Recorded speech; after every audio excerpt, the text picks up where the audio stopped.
Hi, everybody. My name is Greg Katz, and welcome to Tuesday's first half kickoff edition of WeAreSC.com's Inside the Trojans Huddle, where we tell it like it is. Friends, Inside the Trojans Huddle is a game-like panel discussion that is posted on Tuesdays and Thursdays on WeAreSC.com and features WeAreSC columnists, staff writers, and historians. We first start off with the pregame show where we introduce our panel members for this edition of Inside the Trojans Huddle, and then give you the latest USC football news. First, let's meet Tuesday's panelist, a WeAreSC columnist who writes WeAreSC.com's The Monday Morass, Yay or Nay, and Sunday Takeaways. In addition to regular season football and basketball practice reports, he also hosts his own podcast show entitled Locked On USC.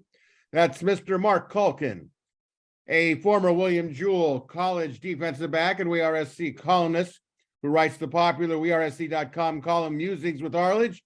Now has his own weekly WeAreSC.com video show, Musings with Arledge, and is a graduate of the USC Law School, Mr. Chris Arledge.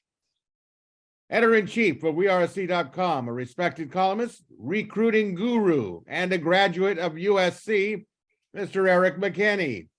And a weekly WeAreSC columnist who writes Fridays, The Obvious and Not So Obvious, IMHO Sunday, and is an active member of the Football Writers Association of America.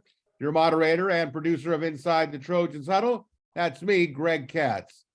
Before we kick off this Tuesday's first half edition of Inside the Trojans Huddle, here's a brief latest USC football news. On Saturday night, the new AP number 4 ranked nationally Trojans beat Notre Dame in the Coliseum 38-27 before a season-high Coliseum attendance of 72,613. With the USC victory, the Trojans are now 11-1. And will play the 9-3 Utah Utes in a revenge game in the Pac-12 championship game on Friday night, 5 p.m. Pacific, in Las Vegas's Allegiant Stadium.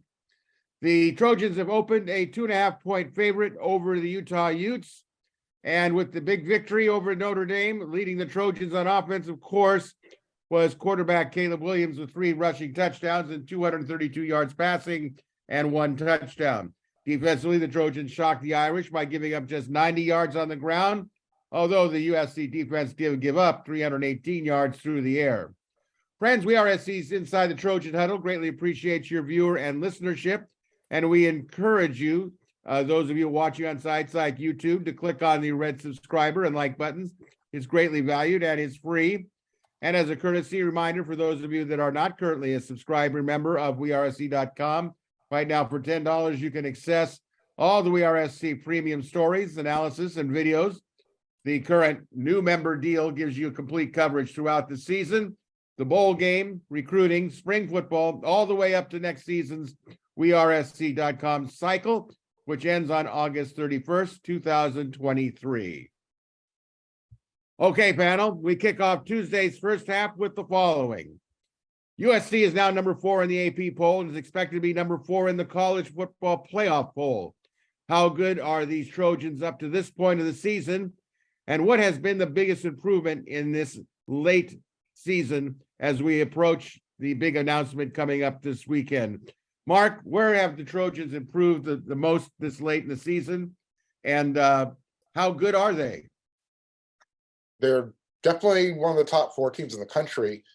And I think when they beat Utah to close out the season with 3 consecutive games against 3 ranked teams, 2 of them being rivals, I think that you can make the argument that even if TCU were to win out and finish undefeated, that the playoff committee could look at USC's overall resume and say, you know what, I'm more impressed with what USC did compared to TCU.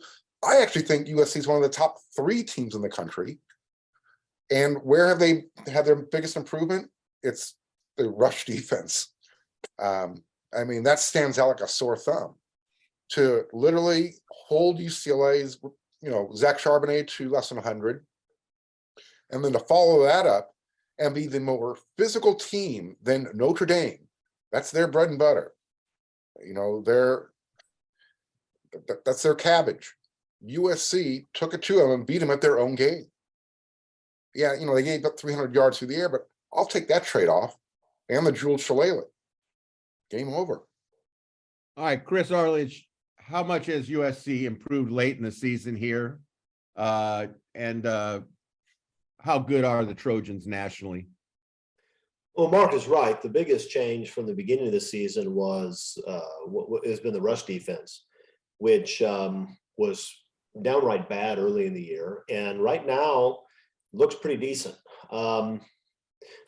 But actually, maybe the most important thing defensively has been what they've been good at all along. USC started off with this great turnover margin, and all you saw in the press was, well, they can't possibly keep this up. There's no way this can keep happening. At some point, they're going to come down to earth. And they haven't. I mean, they haven't been they haven't been getting 4 turnovers a game like they've had some weeks, but they're consistently +2, it seems, in turnovers just about every week, which is huge. How good are they? Yeah, they're one of the top 4 teams. They're a strange top 4 team, though, because they're still unbalanced. I mean, the offense is the best offense in the country. Better than Tennessee, better than Oregon, better than everybody, largely because they have a lot of great players, but they have one player who's greater than every other player, and he does things that nobody else can do.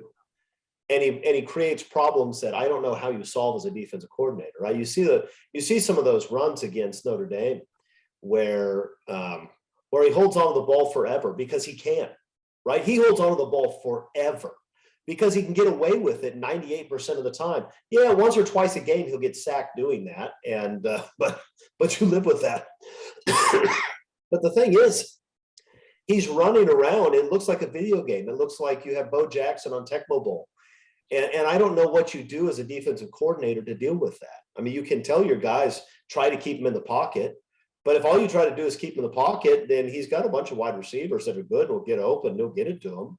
If you don't try to get pressure, if you do try to get pressure on him, he'll run around and make you look silly. So USC has the best offense in the country, and they have a defense that is, frankly, average at best, is what they are. But they're opportunistic. They're getting better on the run side of things. And the truth is, USC's offense is so good right now that you have to score just about every time you get the ball in order to beat them. And there aren't a lot of teams in the country that are able to do that. So they're pretty good. They're not, this is not a 2004 USC team. It's not. They're not, because they're not good on both sides of the ball yet. It's similar to the 2005 team, I suppose. Great offensively, defensively not great, but good enough. Although I think I'd probably still give the nod to the 2005 offense, which was a rare collection of talent. But that's sort of the team they are, and that means that it's going to take a really good team to beat them, which we've seen this year, right? It takes a really good team playing a really good game in perfect conditions to beat them. So that's not too bad after 4-8. All right, Erik, how good are the Trojans, and where did you see the biggest improvement late in the season? I mean, I don't have a ton. They're really good. They're really good. They're one of 6 teams in the six real teams, right? That are getting ranked here with either 0 or 1 loss at this point in the year. Right, we knew coming into the season they were going to miss Oregon, they were going to miss Washington, probably 2 of the 4 best teams in the conference coming in, certainly 2 of the 5 best. And so the schedule wasn't super daunting, and I think we spent the first half of the year wondering how good are they, and maybe the team did too. But that Utah game, the loss for a long time, was USC's best win of the season, a 1-point loss at Utah. And that really, I think, locked in for them. Hey, we are good. They saw the aftermath of that, and a few of the team leaders have talked after that game. That locker room, walking off the field, that's when we knew we could be good. And so now, late in the year, you can talk about the rush defense and all those things. It's the belief. They've seen it now. They beat UCLA. They beat Notre Dame in some big games. They don't have to say our best win is a loss on the road now. They have some good wins. And I think playing with that kind of belief now, and the defense does it too. Talk about how many yards they give up and how they've been susceptible through the air. getting all those turnovers early in the year, you can feel that they play with a sense of when they give up a big player, they give up a touchdown. That's fine. We'll get it the next time. The turnovers are going to come. We know, we've seen it. We know we have that.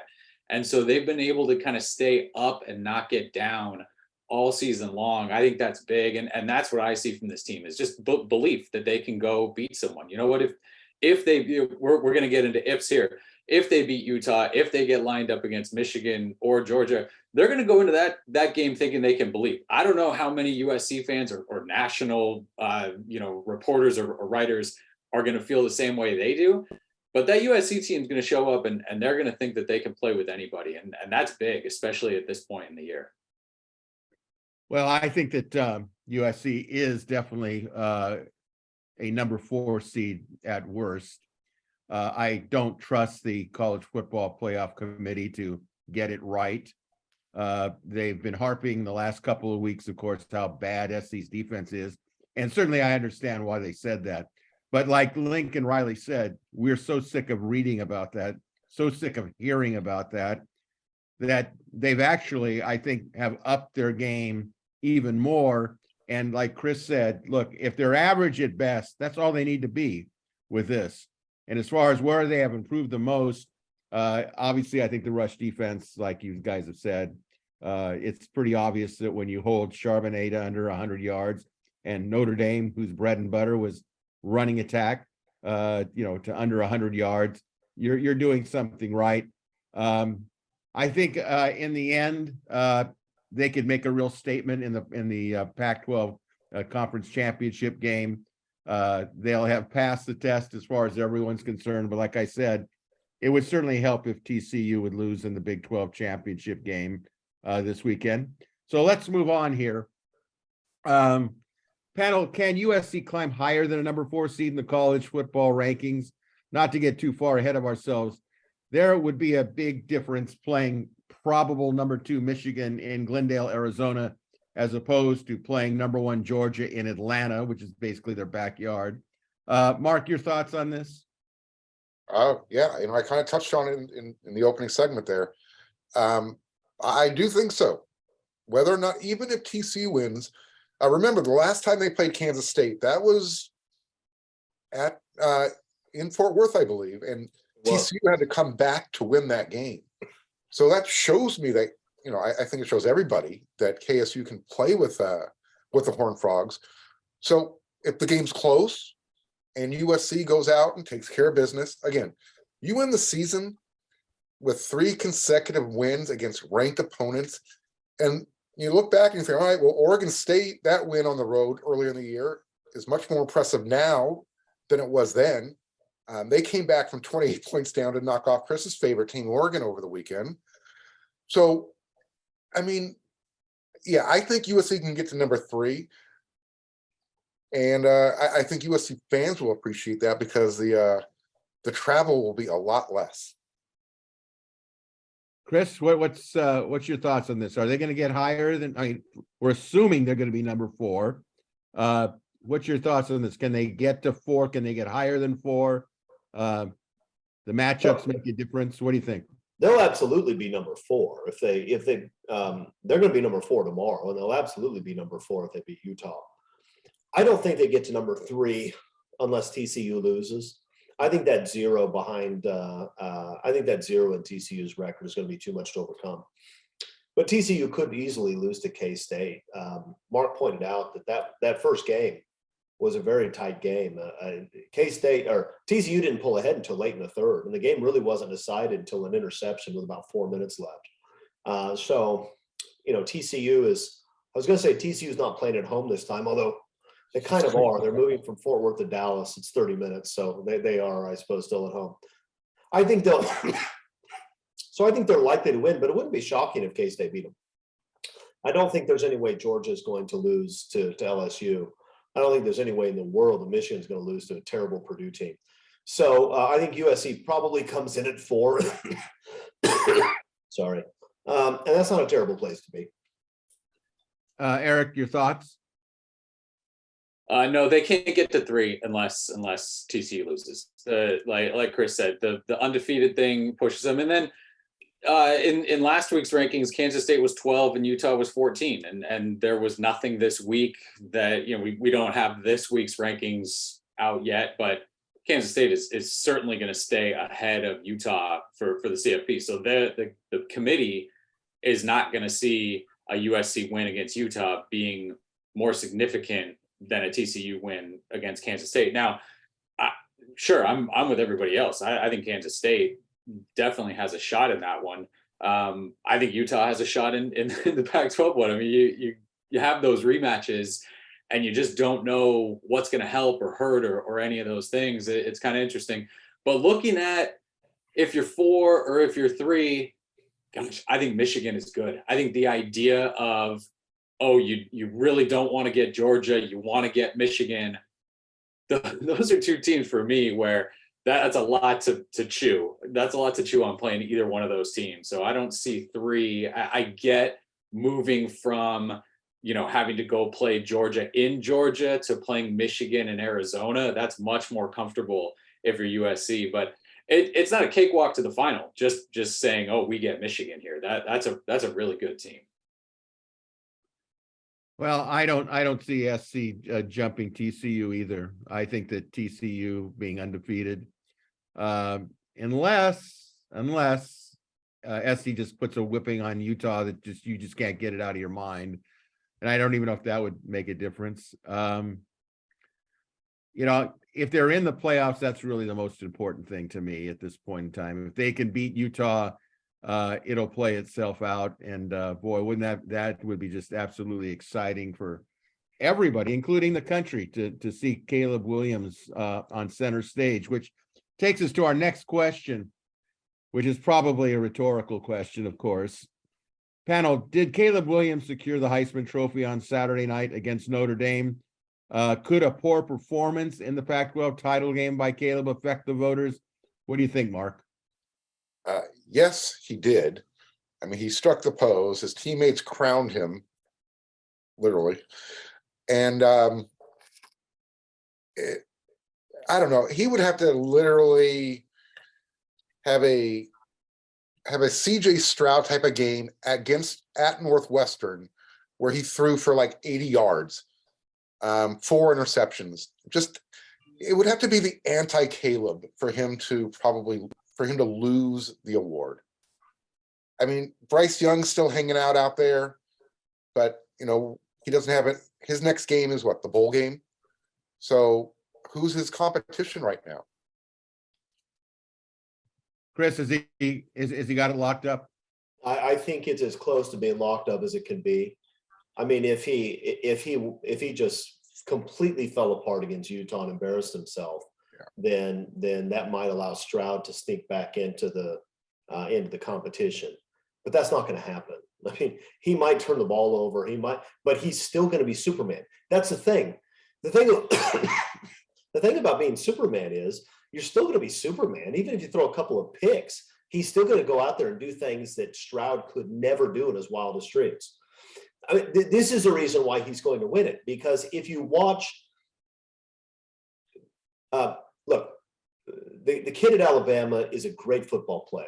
He doesn't have a chance to win it this year. Nobody's going to give it to him twice in a row. He's been out of it for weeks. He's a great football player. JT Stroud is a great football player. He really is. But when you watch the 2 of them play, does anybody watch those 2 guys play and say, yeah, I think Stroud is better? Nobody thinks that. Ohio State fans may say it because they refuse to accept it, but nobody says that. He's not in the same universe. He's not. Caleb Williams is the most fantastic talent we've seen in a long time. So yeah, he's going to win it. Of course he will. And Max Dugan is leading a TCU undefeated team, and we're not even talking about his name. I mean, nobody thinks he's in the same category. He's not. Exactly. The eyeball test tells you all you need to know, and then you have the gaudy statistics that go with it. You have the 4-8 turnaround. I mean, Stroud didn't take Ohio State from 4-8 to 11-1. I mean, it's not. I don't think the vote will even be close. I think it's going to be an absolute blowout, and it should be. Erik, is it going to be a blowout when the votes come in? Yeah, I think so. It's there's nobody you talk about the guys that he's sort of up against, and nobody is playing this weekend. He's the guy. He's the one guy in that. Blake Corum, I think the Michigan running back, probably had a shot, long string of 100-yard games. The injury, he goes, I think 6 yards or something as they kind of tried to bring him back a little bit against Ohio State. That was his showcase game. And unfortunately, the injury didn't allow it to happen. You've got Washington trying to make a bunch of noise for Michael Penix right now. And it's interesting. You see some of the Washington fans talk about, like, why isn't he up there? He's, I believe, leading the country in passing yards, and he's had a phenomenal season. And the answer is, if you want to be a showcase quarterback, don't play at Washington, play at USC. Like, this is what we talked about when Lincoln Riley came to USC for these reasons. Because if you're equal with everybody else, you are more prominent because you're at USC. That's what is going on with Caleb Williams. And he would have won this if he was at Wisconsin. He would have won this if he was at Oklahoma. He's been that kind of guy this year. But that's what pushes him. You get the USC kind of resurgent story, what he means, because there is a what do you mean to your team component of the Heisman Trophy too. And the highlights. It's an hour and 45 minutes of highlights to just watch his best plays this year. And yeah, he's won it because not only is, you mentioned kind of the question being rhetorical, the second part of that, could a poor performance? No, because that's not going to be part of the equation. He's not going to come out and have a poor performance in a big game. You look at his highlights this year, you might lead with that throw from Oregon State, which maybe was his worst game. In his worst game, he puts together his best highlight of the year in terms of that touchdown pass to Jordan Addison. That's just what he's been able to do this year. And I do think that, yeah, another USC quarterback wraps up the award with wins against UCLA and Notre Dame to end the regular season. I think it's a done deal. I think Chris Fowler, I was watching the replay and he said it best. He's a human joystick. It is amazing when I watched it, just the influence that he has when these announcers start talking. Don't think for a minute that some of these writers don't sit there and see that, because he's going to be the Heisman Trophy winner.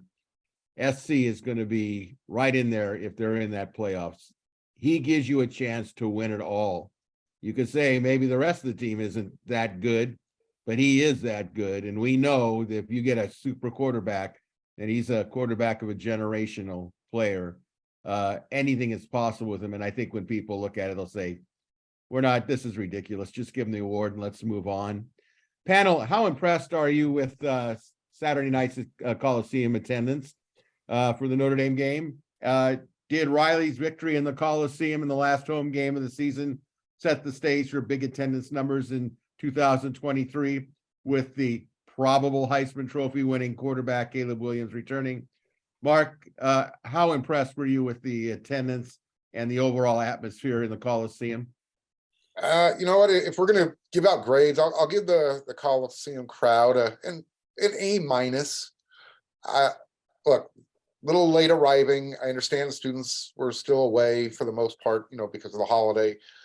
But when it finally came together, it was obviously the best crowd of the season.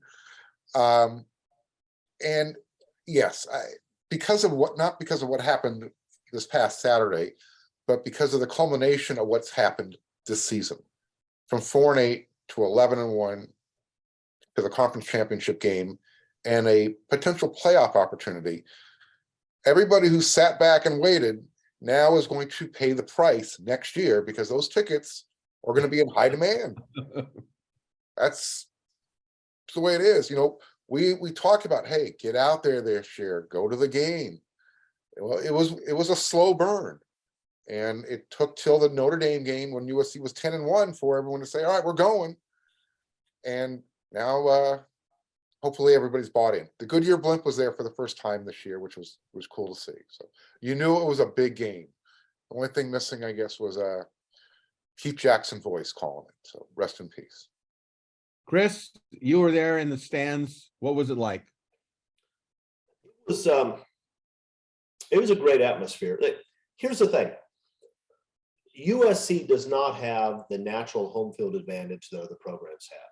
You guys have traveled to a lot of other stadiums. Even when USC is very good, culturally, we tend to have fans that are sort of laid back a little bit. They're not. It's not like everybody's standing up in their seats, screaming at the top of their lungs. The Coliseum can get loud, but that's not its normal state, even in big games. Next year, the crowds will be bigger. There's no question about it. There's always the delay. And with USC's success, with the Rams becoming what the Rams have become, there may be people who aren't going to buy Rams tickets and buy USC tickets instead. The crowds will be bigger. But here's one thing, and I think I was wrong a little bit. I took a shot at the DJ earlier in the year. And I still don't know what I think about having a DJ, but you know what I noticed? The game was fun. I mean, USC is already exciting to watch because Caleb Williams is insane. You got the fast receivers. You have a defense that gives up lots of big plays, but also makes a lot of big plays. I mean, the games are exciting. There's nothing boring about a USC football game. But you know what? The atmosphere of the crowd was joyful and fun, and people singing songs. And I mean, it's a fun atmosphere. I think people who aren't even huge football fans would just enjoy being at the games, which means that it's completely different than it's been for the last decade plus, right? Because the games were miserable affairs. The team was boring and not very good. The crowd was dead or booing. I mean, it was awful. It was hard to be there. Now I think it looks like what you'd expect to see in LA. It's showtime, and it's fun to be there. And I think the attendance will be significantly bigger, next year. Eric, what do you think? Were you impressed by the numbers, the participation, the enthusiasm? Yeah, good crowd. I thought it could get to a sellout. They were always going to fight against it being Thanksgiving weekend and that sort of thing with the student section, with students going home and that sort of thing. I'm glad Chris brought up the Rams because that was going to be my first point is, boy, they picked a good year to kind of flip-flop that. And that's really going to, I think, benefit people going forward. But ultimately, yeah, Chris is right in terms of it's not, it doesn't have the same feel as some of these other places, just in terms of, your how the tailgates are set up and how you can get, around the stadium hours before the game at these other places. I mean, it's tough to get into the Coliseum and get comfortable around there and that whole sort of situation. But I think people are going to show up next year because they have before, and next year is set up to have just an unbelievable amount of momentum going into this thing. And yeah, people are seeing that it's the place to be at. That Notre Dame game tipped the scales. You had sort of celebrities starting to get back involved, and that it gets kind of nationally, and I know even with the USC fans, that gets poo-pooed a little bit and kind of laughed at and that sort of thing. But it's one of the boxes. It's one of the boxes USC has to check. If you're going to say, USC is back and rolling, that's got to be there. And so you're starting to see some of that, and the fans were good. The fans were good. They appreciated it. I think the one thing that's interesting and to keep in mind is that, man, USC lost, I don't know, a decade worth of kind of young people, bringing in young fans and just fans in general,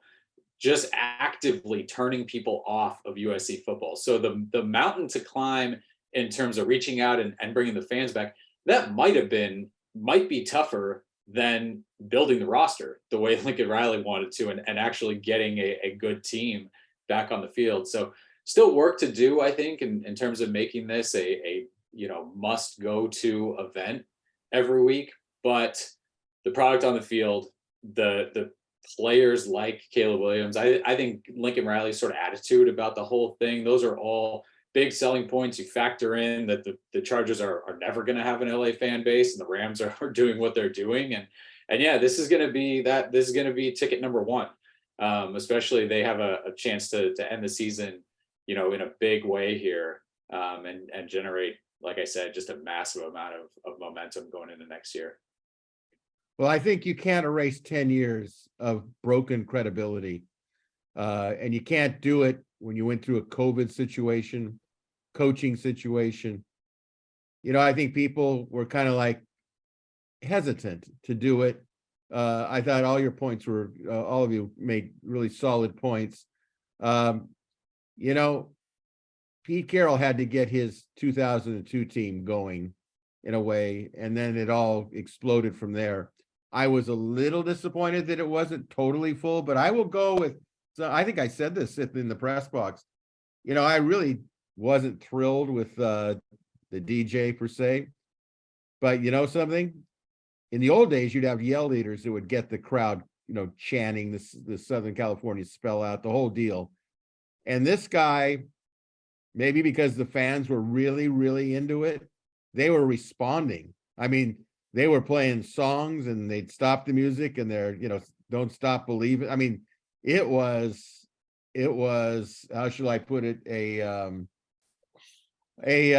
really impressive participation. And I think it's going to carry over to next year. And I'm going to end really quickly because we need to get moving on the second quarter here. But did the program turn the corner with this game? Just yes or no in a very brief comment, Mark. With this game, did they turn the corner? Yeah, in front of the national audience, in front of a live audience, was this the? Sure. I guess if there was people out there who were still doubting. Yeah. To boo Corrigan, did you like our defense? I mean, what's left to prove, right? They're 11-1. Chris? It's one of the great single season turnarounds in college football history. And it's going to continue next year because they're going to have all kinds of talent coming back, including Caleb Williams. So the answer is yes. USC is now a very, very big deal in the college football world and even the sporting world. And they're going to stay there at least through all of next season and probably after that. So yeah, I don't think there's anybody that doubts that USC is back at this point. Eric, what was your thoughts after that win? Did you think the nation saw enough and all those recruits that were on the field, did they see enough? Have we turned the corner here? I'm very interested to see. Chris alluded to a kind of landslide win for Caleb Williams in the Heisman. And again, we haven't seen everything from him. There's still the Friday game that could change minds, but I'm really interested to see what those numbers are. I'm very interested to see what the Pac-12 Coach of the Year voting ends up being, because Lincoln Riley and Caleb Williams, I guess, flip those names, but Caleb Williams and Lincoln Riley should win those two honors going away. And I'm curious to see how much sort of the national media and the conference coaches hold, I guess, the offseason, the transfer portal, the attention USC is getting, all of that stuff maybe against them in some of those votes. And again, when that's happening, USC's back also. And, Lincoln Riley is going to get, I think, in the Coach of the Year, both nationally and for the Pac-12. I think it's Lincoln Riley. People are going to talk about, well, he used the transfer portal and he brought these guys in. And it's like, yeah, because that's part of coaching. That's everything that goes into coaching now. And if you want to, if there's a coach out there that can bring guys together from so many different backgrounds, so many kind of different experiences and talent levels and playing experience levels, and get them to buy in. And this was like spring ball, summer, they were bought in and they were talking about it. And a lot of us were like, okay, let's see how this goes. Let's see how this goes. That's real. And that's Lincoln Riley and the program that he has put together. This is a real program. They could lose to Utah, lose the bowl game and finish out that way. I've seen enough this year to know that what he's installed and the culture that they talk about and all that stuff, that's for real. And I think nationally people maybe get that now after USC and Notre Dame, but I think we got that weeks ago and maybe right after the Utah game and the way they bounced back from that one. All right, I'm going to say they did turn the corner, but if they could win on Friday and they could make a great showing, even a good showing in the playoffs, it'll just solidify what we've talked about today. It's all very exciting. And I think the best really is yet to come. I don't think there's any doubt about that. All right, let's get to the second quarter here, and I'll tell you, there's no doubt about this. Finally, the Trojans have beaten the Irish, and they did it in a way that was pretty impressive for the most part. Your thoughts on this, on the Notre Dame game? Let's go with Erik. What was your overall thoughts on the victory? It was a better team beating a worse team, and it's been a while since we could say that about USC and Notre Dame. USC, the game was never really in doubt. It kind of went, yo-yoed between 17 and 10, but at no point after USC put the first couple scores on, at no point was there a thought of, man, Notre Dame's going to come back in this, and they have a chance to win this game, and that's a top 15 team in the country coming in the game, a team that's been playing really well. Yeah, they've got some horrible losses on that resume this year, Notre Dame does, but they play well, and they kind of expose you if you don't play well. And USC just went out and kind of, it wasn't a 40-point win or anything like that, but walked over them a little bit by winning, line of scrimmage. And that's, as I think as solid a win as you'd want at this point in the season with what's ahead and the kind of teams they're going to play going forward. Mark? All season long, we saw this, high-powered, score quickly type of offense from Lincoln Riley and Caleb Williams and USC. And then the last game of the year, they said, you know what? We're going to go play it Notre Dame style. They got to watch them win the line of scrimmage on both sides of the ball, run the ball down Notre Dame's throats. When during the week you had national writers saying, Notre Dame's going to run for 850 yards on these guys. Lincoln Riley, I think he literally went into the week with, we got a new game plan, guys, and we're going to go prove to everybody we can play physical smash mouth football as well. And they have enough on the outside to, if you want to try and stop the run, we'll hit you on the outside with a pass. So, and as Chris pointed out, you got Caleb Williams, who he can hold on the ball all game long and take on the other team by himself. He's that good. So, it was just a great game to watch. And to finally do that on national television in front of everybody and saying, all right, look, USC is back. They did it. And they did it in a kind of an old school way. It was nice to see. Chris, how nice was it? I mean, it was really, really nice. Any win over the Irish is great, right? I mean, any win over the Irish is great. But it's especially nice when Notre Dame comes into the game thinking they're going to be able to manhandle you physically, and then you punch them in the mouth. That's even better. And the thing is, USC over the years hasn't gotten nearly enough credit for being physical. Pete Carroll's teams never did. Everybody always wanted to talk about how Auburn or Oklahoma or Michigan or whoever it was going to be so physical that, we'll see whether USC can handle it. And Pete's teams would punch you in the face, right? That's what they did. We haven't yet seen that defensively, although I think the defense is playing more physically than they have at any time in the last few years. But offensively, we saw that. I mean, just pounding the ball off tackle, pulling guys and blowing people up. It was beautiful. So, look, it was a great game.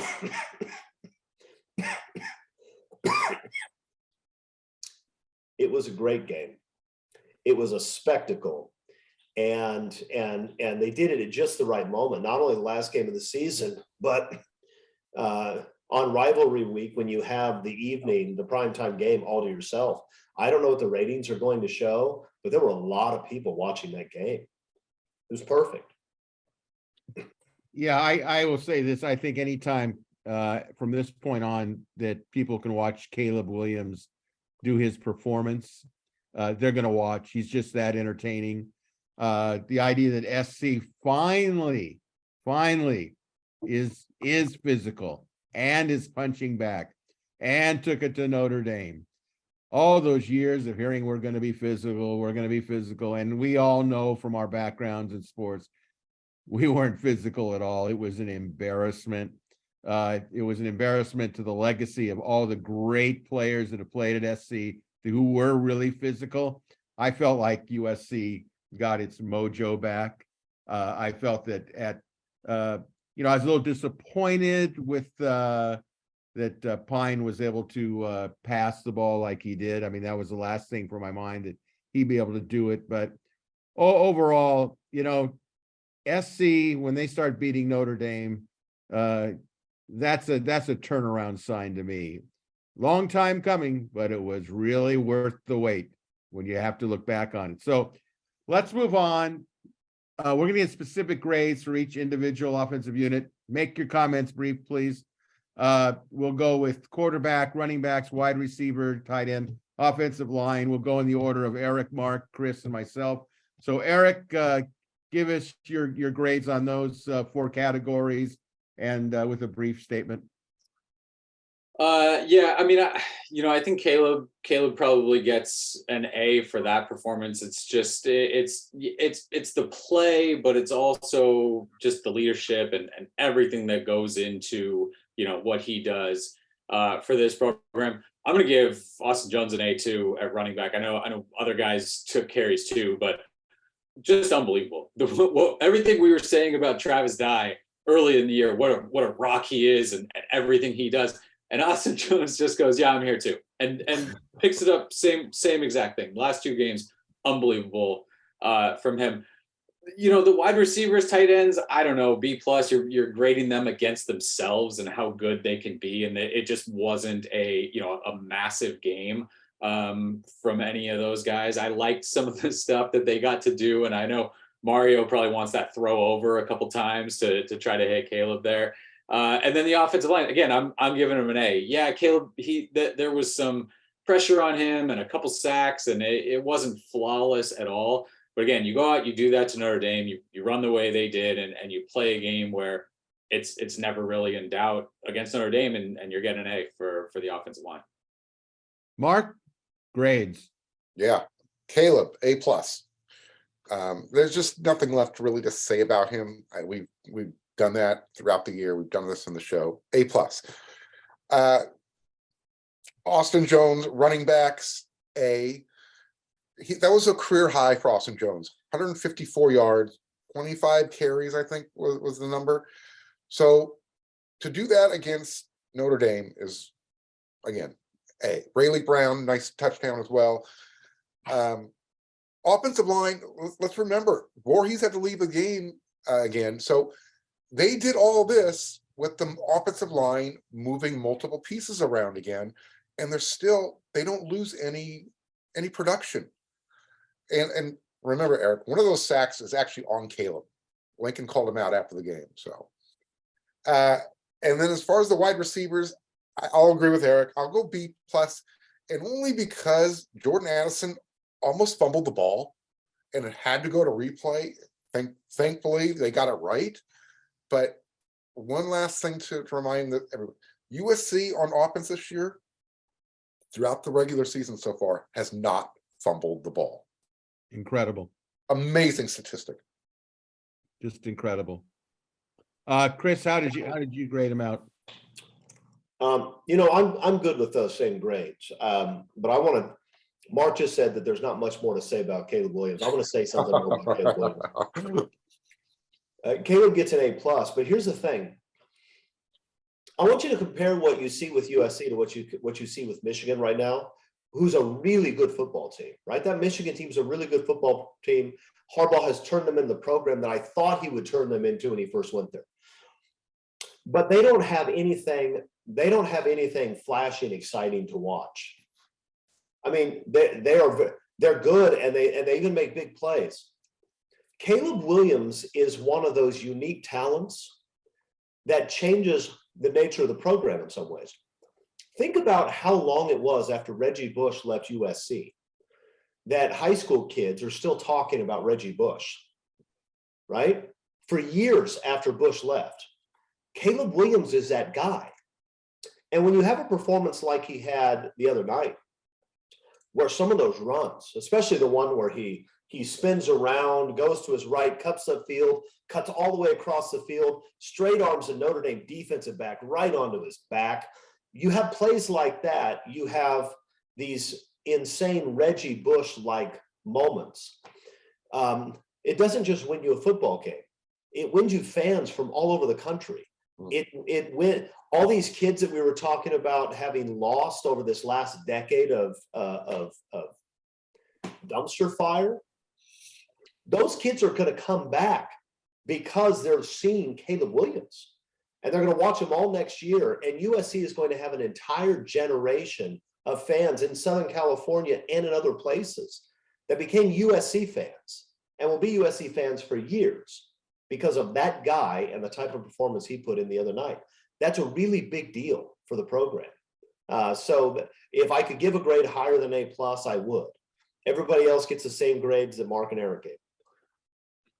All right. I'm obviously going to give Caleb an A+. By the way, I don't know if you noticed it, but USC is now selling uniforms that have the player's name on the back, like Williams, number 13. I thought this was quite interesting. It makes me wonder whether they're going to put names on the back for next year. That's a whole topic we can discuss. Running backs, I give him an A. I mean, Austin Jones, to me, that's what I'm used to seeing for USC running backs. It was relentless. He didn't go down on the first hit. He was driving for 2 or 3 yards. I thought it was spectacular the way he played. Wide receivers, I gave him a B+ too. Wasn't perfect, but it was good enough. Taj Washington, quick as a cricket. I mean, he just got that ball at the 5-yard line and just juked his way into the end zone. I thought it was really an athletic play. Offensive line, they get an A. Notre Dame had a really respectable defensive line, and it wasn't like they were even there. Incredible. So let's move on here. The overall grade for the offense, just give me a grade. Eric? For the offense? Yeah, A. Mark? A. Chris? Hey, A for me as well. Okay, let's turn to the defense and give out specific grades for each individual defensive unit. Brief comment. We'll go in the same order. Defensive line, rush ends grade, linebackers grade, secondary grade. Okay, Eric, what did you see? How did you grade this group? I think the defensive line rush ends, we talked about how they did against the rush there. I think that's an A- from that group. I think the linebackers, it's lower than the defensive front for me. A couple missed tackles. I think that's a B. And then I think the secondary is a C- just because, again, you're letting a quarterback go 15 of 15. I get that if that's not what Notre Dame's game plan was, probably. Coming into the game, it took them a long time to complete those 15 passes. You gotta knock some balls down. You gotta win some one-on-one stuff, and you have to make plays. Alex Grinch has talked about that for the entire season, but really the last couple of weeks. 50-50 balls have to be 50-50 balls, and that means you have to win half of them. And at this point, against some teams that you don't expect to complete a ton of passes, they are completing a lot more than 50% right now. Okay, Mark? Yeah, I thought the defensive end, the defensive line Russians, I thought they did a pretty good job. I'll go B+. It would be great if they could finish the job when they get into the backfield on the quarterback. I mentioned Peely. I think Solomon Byrd had another one. Corey Foreman had an opportunity for a sack early. But again, it's not for a lack of effort. Maybe we can critique their technique is where they need to improve. But linebackers, I thought they were, again, I'm gonna go B+. When you talk about stopping a run game, you're talking about your front seven. So they stopped the Notre Dame run game. So for all the individual, misses, collectively, they got the job done. And so I'm going to stick with that grade. Secondary, I thought Eric was a little harsh. I'll go with a C because he's right. Notre Dame 15 for 15 to start the game, 10 for 10 in the half, and it took 5 more passes in the second half before he finally missed on number 16. Caleb Bullock with the big interception. Look, you've seen Dalton Kincaid, and now you had Michael Meyer. You're going to see Dalton Kincaid again. Figure it out, because that's what you have coming up. There you go. There's your defensive grades. Okay, Chris? Yeah, I might give the defensive line a slightly lower grade. I thought both the defensive line and linebackers were very good against the run. The pass rush wasn't great. I mean, the secondary needs to play better than they played over the last month or so. I don't think anybody doubts that. But there are a lot of plays where that quarterback has a lot of time. It is hard to play in the secondary when you're not getting a consistent pass rush. And USC is not getting a consistent pass rush. For the first half of the year, I think the Trojans were first or second in sacks in the country. I think they're down around 16 now. Thule is still a monster and it's difficult to deal with. But they are not getting consistent pressure from anybody else. And it creates problems in the passing game. So I'll give those guys a B. I'll give the linebackers a B. I'll give the secondary a C+. What I like from the secondary is they have guys who make big plays when you need them to make one. Kalen Bullock is one of those guys, right? Mekhi Blackman also will pretty consistently come up and make a big play when you need him to. But yeah, I mean, there are far too many 50-50 balls that turn out to be 90-10 balls in favor of the offense. And that's going to be a problem. It's going to be a problem Friday because Utah can throw the ball. And it's, Michael Mayer is great. I mean, he'll probably be the first tight end taken in the draft, and he's going to play in the NFL for 10 years. He's a great football player. But Notre Dame doesn't have a lot of other guys on that offense that you have to worry about. Their receivers are pretty pedestrian. So it was a little disappointing for that group. But at the same time, look, they made the plays they needed to make. The game was never in doubt. So I don't want to be too harsh. So BBC plus, I guess. Okay, I'm going to give the defensive front a B minus. I do want to point out that I think that Tyrone Talini is just playing great. He's like a step, a hair, a fingernail away from dragging people down. He's relentless, and I think he needs to be credited with that. The linebackers, pretty good, I think, for the most part on the run. So that's a B for me. Secondary is a C minus. They made some mistakes. I think technically they made some mistakes. But overall, give me your defensive grade. 1 grade, no comment necessary. Erik? I'm going between B and B minus. I think that last touchdown where, I'm never going to say this group gives up, but you finish it a little stronger than that. And I think you're at B plus, but shifts down to B minus. Mark? They won B. Chris? I think B minus is right. I think B minus is also right. So special teams, is anything that you notice on special teams? Give me a grade and a brief comment. It was great in that one. Great. I mean, the kickoff coverage, we talked about the first half of the season. This is going to cost them a game. This is going to cost them a game. And you don't want to finish the conversation yet, right? Because they've got at least 2 more coming up. But that's been really good, led by a couple walk-ons with that group. And then the decision to let Caleb punt a couple times, I thought was brilliant. Notre Dame comes in, they blocked 7 punts this year, and that is a big, big facet of what they do. They spend a ton of time special teams and coming up with ways to really hurt opponents with that. You gave them no shot at it, and I thought it was a really, people crush Lincoln for some special teams decisions and what he's done with that unit this year, but all good against Notre Dame for me. Mark? Yeah, Notre Dame's best field position was when they fair caught the kickoff, starting at the 25-yard line. So, just keep doing that. Follow that blueprint and special teams will be just fine. You're in a punting situation, be in that no man's land where it's, we're not going to go for a long field goal. We're going to see if Caleb can add to his Heisman highlights. And he had the longest punt of the season, according to him. Chris? Yeah, I thought I'll give the special teams a B+.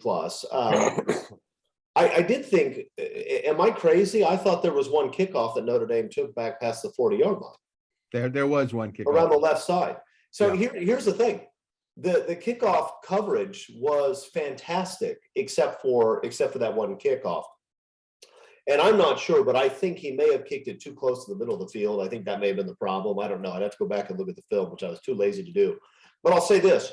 If you kick it in the end zone, then instead of starting at the 19 or the 21, and then at the 44 once, they start at the 25 every single time. So I'm still not sold on the strategy. I thought the unit did a really good job, except for one time. I still don't understand why we're doing it. Just kick it into the end zone. I'm going to say that forever. Just kick it into the end zone. But they made all the kicks they needed to make. There were no major breakdowns. So, and that was a game where Notre Dame does pride themselves on their special teams, and to get a wash on the special teams against the Irish is pretty good. All right, I'm going to give them a B. I'm kind of curious to see if we're going to see more Caleb Williams punting the ball. Just the fact that he's in the backfield on fourth down's got to make a lot of teams really nervous. And he did. I think he averaged 41 yards for the 2 punts that he had. So that'll be something that we'll have to take a look at, especially on Friday night. So overall, what overall team grade would you give in the victory over Notre Dame? Grade only, Eric? It's an A. You beat a ranked Notre Dame team. Mark? A. Chris? Always an A when you beat a good Notre Dame team. And I give it an A as well. And of course, the last but not least, the game officials were from the Atlantic Coast Conference. What grade did you think that they did, Eric? I'm going to say the replay official saved them, and so it's an A overall because it's a group effort, and you get the grade that you ultimately turn in. So no complaints. Okay, Mark. Yeah, I'll go B just because they needed replay to get Addison's fumble corrected. So other than that, no problems. Chris? I'll give them an A. If they don't affect the outcome of the game, I'm happy. And I will give them a B+. I thought they did a pretty good job. Obviously, you can tell the difference when somebody not in the Pac-12 is officiating a game. They let them play, so to speak. So it was all good. All right, let's get to halftime. Viewer questions, panel's answers. We had a lot of people trying to get in. I had to condense some of your questions a little bit because we want to give everybody a chance to get it addressed. So we're going to go in quick order here. Again, panel, just feel free to jump right in. This is from Boulder to Birmingham, from Santa Clarita. Any thoughts on the rematch angle of this game, referring to Friday night? It's been said multiple times it's hard to beat a team twice in one season. However, in the short existence of the Pac-12 championship game, there's been several rematches. And I can only recall one time when the team that in the regular season didn't win the second matchup. Any thoughts? Great show. Thanks for all that you do. Panel, what do you think? Is it an advantage for SC second time around? I think so. I think if you go back and pick up that game in October and dust it off and pick it up from Rice Eccles and move it over and put it in Vegas or a neutral site, that USC wins that game. And so if all it is you're just replaying that, even with Dalton Kincaid going for 16 catches for 4,000 yards and a touchdown, I think USC knows that they should have won that game and could win that game. So I think in terms of kind of motivation they have it, Utah's going to try the nobody believes in us and whatever, the team that's been in the Pac-12 championship like 4 out of the last 5 years or more than that and won it last year. So they're going to try that kind of motivational thing. But no, I think USC knows, that they should win this one going into it. Any other comments? USC's a better football team. Utah's good and they could win this game. There's no question. But USC's a better football team. Utah had every single advantage and barely avoided getting run off their home field in that first half. Barely avoided it. The only reason they avoided it is because they called a ridiculous penalty and took away a pick. Caleb Bullock gets that interception. There's no flag. USC scores on that possession, it's 21-0, and USC's undefeated and they're a lock to get in regardless of what happens this week. That's the reality. USC is better than Utah, and that's why USC will beat Utah. All right. Mark, did you want to enter on this before we go to the next question? Now let's move forward. Okay, question 2. This is from USC the One. Now that the regular season is over, we enter championship week and playoff season. How many All-Americans will we have? My guess, this is the questioner asking this. My guess, 1, Caleb, 2, Thule, and at least 1 member of the offensive line, Nealon or Voorhees, and 4, Bullock, maybe Addison, although he missed several games. And his numbers aren't a true representation of his value. I will say that Caleb is a no-brainer. At least I hope it's a no-brainer. Thule will be an All-American, possibly with Voorhees, possibly. I think Bullock is not quite there yet.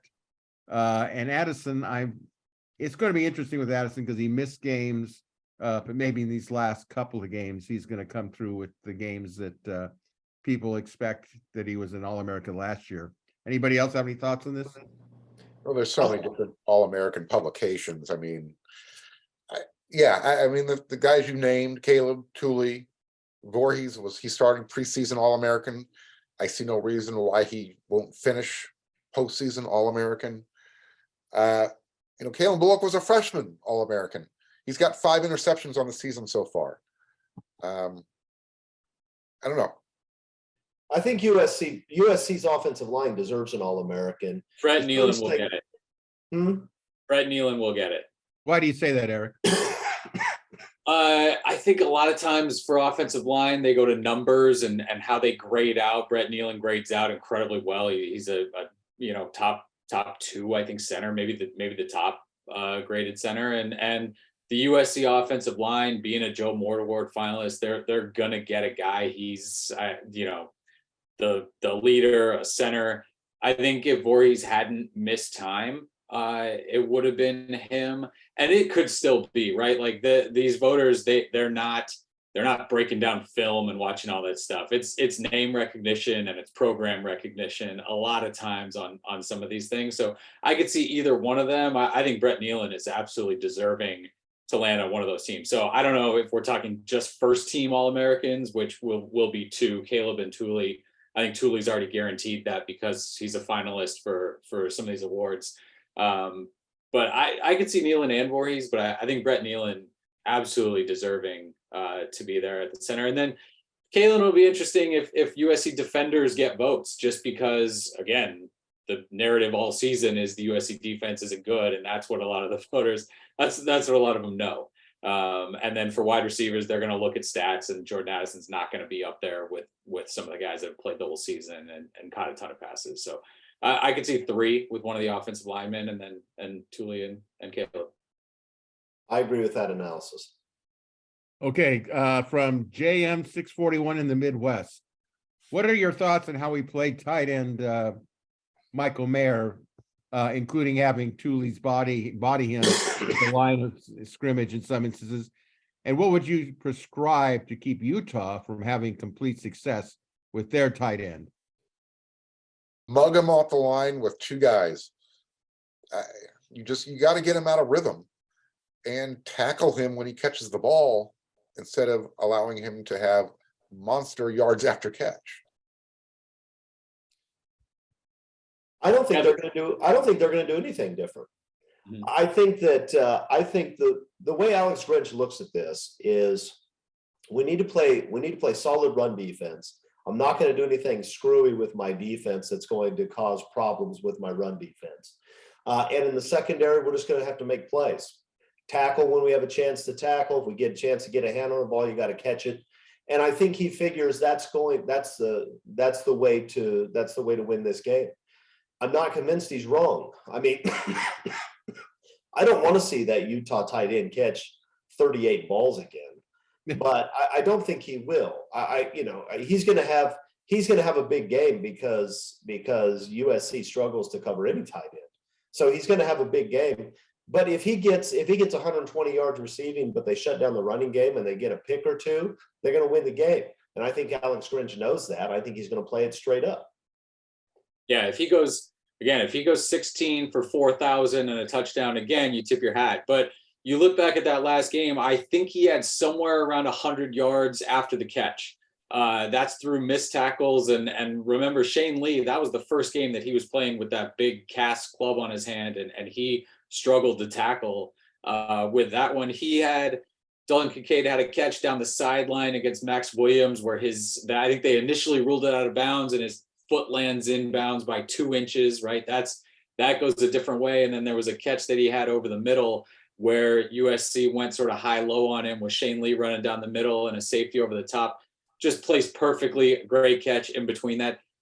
You're looking at 150 yards if they tackle well and 2 throws go a different direction. Like I said, if you pick that game up and move it and put it in a different place and say replay it the same way, you take your chances that he's not going to catch 16 on 16 attempts again. Like it's just not going to happen. And USC did everything right. They played him man, they played him zone, they put a linebacker on him, they put a safety on him, they put a nickel on him, they put a linebacker and a safety on him. It was one of those days where, I mean, the guy played the last drive like on one leg as he's limping around. It was just that kind of night from a guy who's really good. And I think the USC defense comes out and says, do it again. We're going to do what we feel like we do best. And we're not going to get out there. But Mark, you mentioned, on the line and Alex Grinch kind of joked about trying to win Thule the Thorpe Award there, putting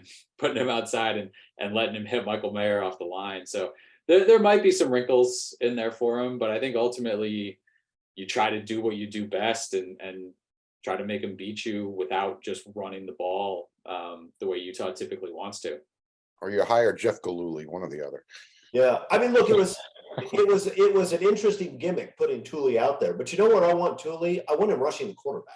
Yeah, he did after he hit him a little bit and then came in and just and look, this kid this Utah tight end is a good football player, but he's not Rob Gronkowski. He was Rob Gronkowski for one night.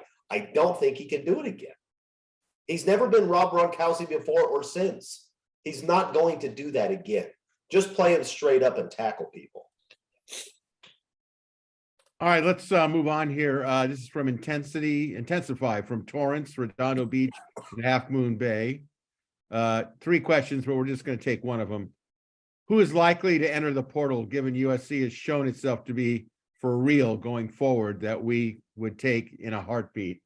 I'm going to go with a certain linebacker at Stanford now that David Shaw has recused himself from being the head coach.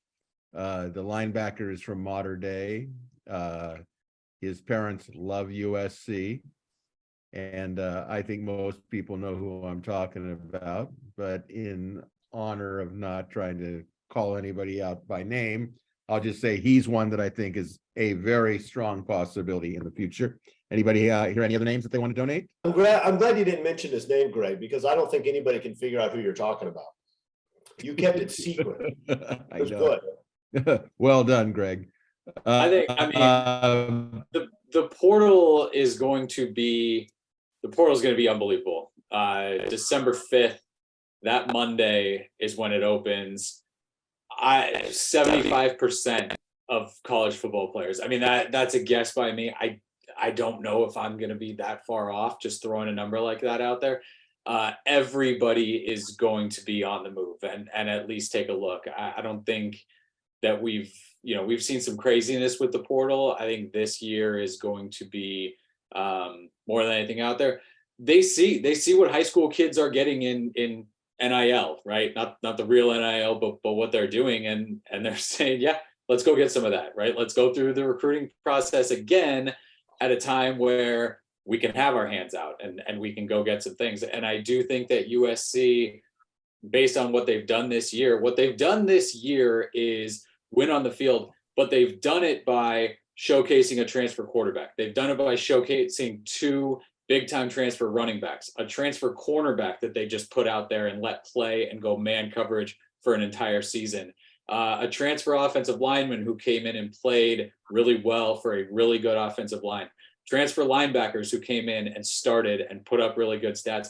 Like they've shown in year one, if you come to USC as a transfer, you're going to play well, and you're going to elevate yourself, your name and your product and your brand to a place that you can't get to any other way. Even at a place like Alabama, Bryce Young won the Heisman. Everybody knows Bryce Young.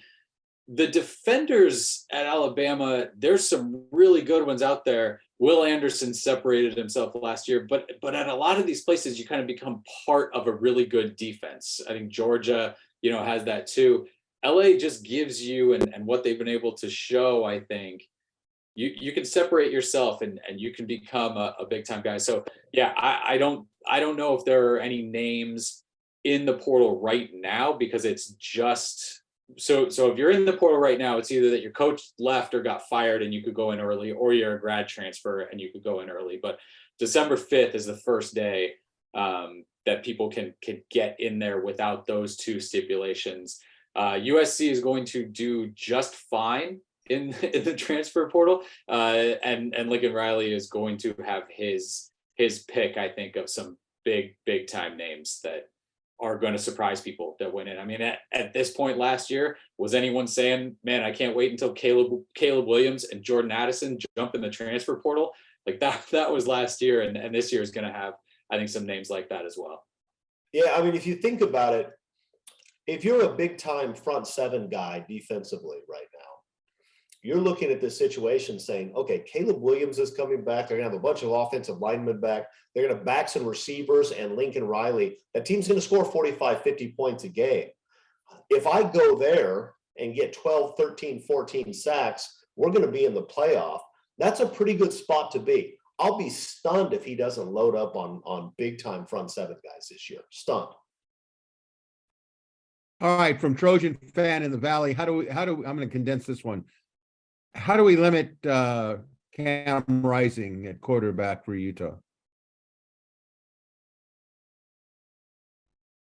It's tough. He's good. I mean, you got to tackle him. But the passing thing, I think USC fans have this idea that he throws for 400 yards a game. He didn't throw for 300 in any other game this year. He didn't throw for 290 in any other game this year. And so, again, we talked about the yards after catch that Dalton Kincaid had and just some spectacular plays. You take away 100 yards or so on those two things from Kincaid, and then Cam Rising's down to 300, and then tackle him. You had two shots. At the end of the game where you knew that ball was not leaving his hand. He was going to run it into the end zone on the touchdown and on a 2-point conversion. You got to tackle him.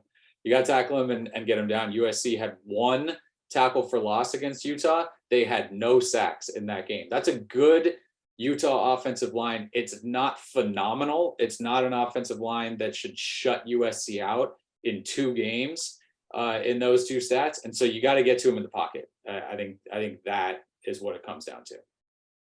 Yeah, USC's rush defense has gotten to the point now where they should be able to make Utah one-dimensional.